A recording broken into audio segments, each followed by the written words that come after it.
Hello and welcome. I'm Bob Cusack, Editor-in-Chief of The Hill. Thank you for joining us for our program, Infrastructure from Allocation to Implementation. Last November, President Biden signed into law a $1.2 trillion bipartisan infrastructure bill. This afternoon, we will talk about how that money is being spent. How do we build next-generation infrastructure, and what technology will be at the forefront of this transition? And what will our future look like when we live in a world that is modern, connected, and eco-friendly? Before we begin, I'd like to thank our sponsors, Schneider Electric and the Project Management Institute, for supporting today's conversations. A few housekeeping notes before we begin the show. You can tweet us at The Hill Events using the hashtag The Hill Infrastructure. We also broadcasting live. We'll be taking your questions throughout the program. Our first guest is Mitch Landrieu, former New Orleans mayor, and now the White House senior advisor responsible for coordinating the implementation of the infrastructure law. Mitch Landrieu, thanks so much for joining us. Great to be with you. I first want to talk about, we all know that the bipartisan infrastructure bill passed last year, and you've got the big job of implementing this massive law. Where are we, and how long will it take? Because this is a big bill that has, I'm sure, a long timeline, both short and long term. Well, first of all, thanks for having me. I'm loving what I'm doing. We're basically doing three things. We're building a team, we're getting the money out of the door, and we're telling the story to the American people so they can see the fruits of what their investments are.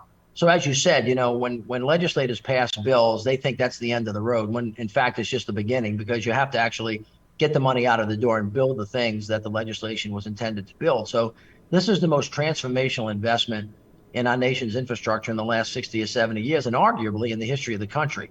A lot of money to rebuild roads and bridges and airports and ports and waterways, high-speed internet for everybody in America, and to build a clean energy economy. And so one of my jobs is to coordinate all the federal agencies and get them working together, to work with all the governors and get them to appoint an infrastructure coordinator so that we can coordinate federal, state, and local government, and also to talk to all the hundreds of mayors in America so we can be a one team, one fight mission. And that's what we've done. And in the past 10 months, we've hit the ground running. We've pushed $110 billion out of the door. We have 5,000 projects coming out of the ground as we speak. And of course, we have some immediate term things that we're doing, but mostly this is an investment in the long-term stability of America. So these are 3, 5, 7-year projects, some of which will be huge and transformational. Others will be thousands of incremental projects that when added together will be transformational as well. As you know, there were critics of the legislation, even though it was bipartisan, but many Republicans said it's going to hurt the economy, it's going to hurt jobs, and certainly going to hurt inflation. What's your response to that? What is the impact on jobs and the economy from this legislation? Well, a couple of things just to get straight. 14 Republicans did vote for it. The rest of them voted against it. Secondly, I haven't met somebody that voted against the bill that didn't want the dough. As they like to say, they voted no and they want the dough. The president's mission is to get the money down to the ground everywhere in America, whether their legislators and congressmen voted for it or voted against it. Secondly, they were wrong about it increasing inflation. It didn't increase inflation. It's going to help decrease inflation because much of the investments are in producing infrastructure investments where we can get the supply chain moving faster. They were also wrong about jobs. In the last year and a half, the president has created 10 million jobs, more jobs than any president in the history of the country during the first term of his office. And he's created over 600,000 manufacturing jobs. The country's in a manufacturing boom. So this has been a win-win-win. Those folks that voted against this bill, I predict, will regret it. But at the same time, they got to make sure that the money gets down to the ground. And, as politicians will do, they'll try to take credit for it, which is fine, too. The point is to make sure that every American citizen has access to better roads so we can get places faster, right? Better bridges because it connects us. Clean water, which we're seeing the results of this across the country as we speak in Jackson. We're seeing it in Flint.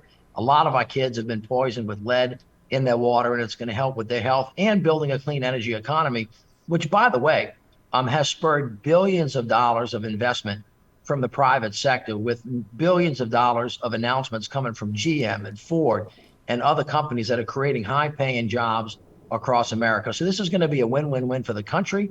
It's $1.2 trillion, but the truth of the matter is it's not enough to do everything, but it's enough for the country to get a great start of becoming #1 again in manufacturing in the world. And that's what we're going to do.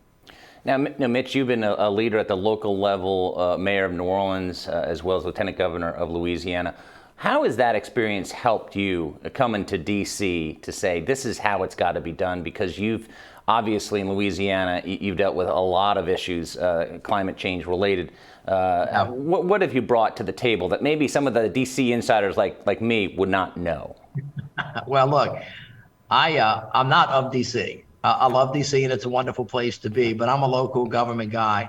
And being from the ground and then coming to D.C. is like going to Mars sometimes, because we speak a certain language up here that doesn't always translate to the ground. Sometimes we talk in acronyms that nobody understands, and we can't say something that's complicated in a really simple way. People on the ground just want things to happen. If you can't find a way, they want you to make one. Instead of saying broadband, they want you to say high-speed internet, because that's what they understand. When you're trying to build a road or a bridge, they want you to understand that there's a firehouse across the street, or there's a combine that you're trying to get across. So somebody that's working in agriculture can get from one side of the creek to the next. Just real personal stories about finding people where they are.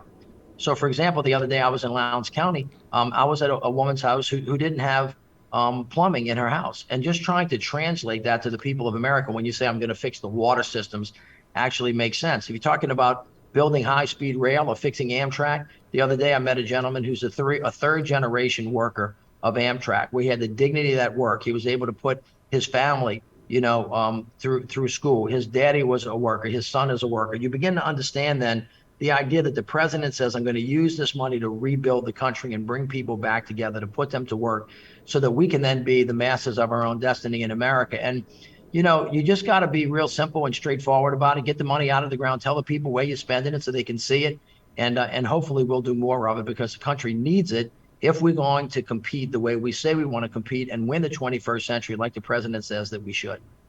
Yeah, no, it reminds me when I covered the Labor Department, and the government term was egress, and they just said, let's call it an exit, because people get that. And that kind of, let's avoid the acronyms, because that people don't understand acronyms, certainly outside of D.C. But as far as when this is going to change lives, when I mean, there has to be a certain amount of patience because of the implementation of this. I know there have been some, short term, but when do people see, oh, okay, this is affecting my bridge. This is affecting to a certain extent. It's happening. You're right that there is some long-term stuff here. I mean, when you go rebuild something like a major bridge across a major waterway like the Mississippi River or in the Ohio Valley, it takes time to build that bridge. But as we speak, there are 5,000 projects coming out of the ground all across America in all of the areas that I talked about. The other day, I was in Ward 8 in Washington, D.C., sitting outside of a citizen's house where we watched construction workers changing the piping that takes water in and out of the house to get rid of the lead paint. I did the same thing in Ohio. As I said, I was in Lowndes County, and we were changing out a sewage system in a citizen's house. I was in, today is Tuesday. Yesterday, on Monday, I was in Boston with the president announcing a $65 million investment to rebuild the Logan International Airport. So all of these projects that are going around that are actually causing you a little frustration because maybe it's backing up traffic because there's so much construction going on are all part of the infrastructure bill that we talked about. Mitch, how do you make sure that there's equity in the distribution of the money? Because obviously, the lobbying world and lobbyists, all these communities want to get their chunk. But how do you make sure that communities of color are getting what they need? Well, it's an excellent question. Well, the two ways that this money is getting to the ground. One of them is through traditional formulas that go straight to the governors. So the legislatures and the governors and the city councils have to go argue about how they're going to spend that money. But we have regulations around how that money can be spent, and we'll watch that. There's a second way that it gets to the ground, and these are competitive grants. And the secretaries of the departments get to choose who gets them and who doesn't. And this is an open book test. Those applications for grants that think about equity, making sure that everybody is included, making sure that we're focused on neighborhoods that have been left behind, making sure that we have high-paying jobs, making sure that we're thinking about climate. Those are the ones that are going to get a yes from the federal government rather than no. And then thirdly, some of it's actually designed into the bill. For example, everybody knows the story of how the highway system in this country cut African-American neighborhoods and indigenous communities right in half and separated them from each other. We have $1 billion in this bill that are designed to actually reconnect those neighborhoods. And there are numbers of different projects that are ongoing as we speak that are actually doing that. I just came back from Denver, Colorado, and they actually took a main highway and they actually dug a canal underneath it, a tunnel underneath it, and they flattened out and connected the highway. And the two communities that were on both sides of it have now been reconnected with community opportunities. There's a soccer stadium, there's an amphitheater there. There are other things. So now the school and the businesses from one side to the other are connected. We're doing that all over the country. And some of the programs are designed with that intent in mind. Last question. How do you coordinate? There's so many government agencies that have a piece of this bill, obviously transportation, but there's climate change, electric vehicles. Are these agencies talking to one another on a daily basis to implement this law? Well, that's my first job. So I'm the head of a task force, and in that task force, we have 14 cabinet agencies that report together to me and Brian Deese, who's the head of the President's National Economic Council. And we have met now 13 times for the purpose of coordinating our activities. So, for example, Secretary Buttigieg, who's at the Department of Transportation, and Secretary Granholm of the Department of Energy are responsible for making sure that we deploy 500,000 electrical vehicle charging stations across the country. So they've created a joint office. We have EPA, who's supposed to be working with the Department of Interior, Agriculture, who's supposed to be working with the FCC. One of my responsibilities is to make sure that we're talking, we're coordinating, we're a one-stop, one-shop, team, so that we speak with one voice. And then it's my job to actually coordinate with the governors and keep those guys and gals in the loop, along with all of the mayors and all of the leaders of all the indigenous communities. And we work on that every day to make sure that we get the execution right, because you've got to get the money out, you got to get it into the ground so that people can see the results of it. And we're doing that as we speak. I tell you, there are a lot of skeptics that didn't think it was going to pass. I was among them, but it did pass. And Mitch Landrieu, now you have to implement this law, one of the most important jobs in Washington, without a doubt. Thanks for joining us. Oh, it's great to be with you. Thanks so much.